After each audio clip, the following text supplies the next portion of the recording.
ọ bụrụ na ị kpọtara nwunye gị obodo oyibo andị n'igogo ụlọ wee kpọta ya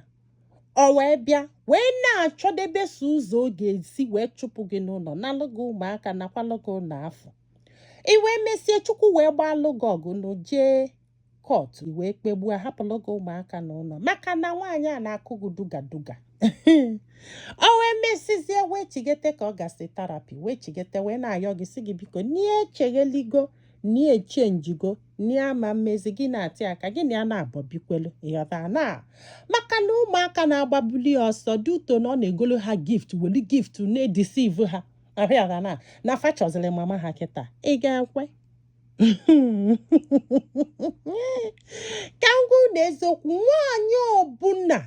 nwoke kpegburu n'obodo oyibo nwaanyị afọ gbara afịfịa nya nwaanyị afọ bụ nya amụrụ ife a ga-eji wee tọele ya o sike ike nwoke ekpegbuo nwaanyị n'obodo oyibo and if that happens ma na nwaanyị afọ bụ nya chukwu ma ele ga ebele ọ ife ọ ga-abụ na ndụ gị ahụyatago but still the ball is in your court. If you feel like, forgive her. If you don't, then you move on. Manu neji n'ife nkwu wee George. Ndị be anyị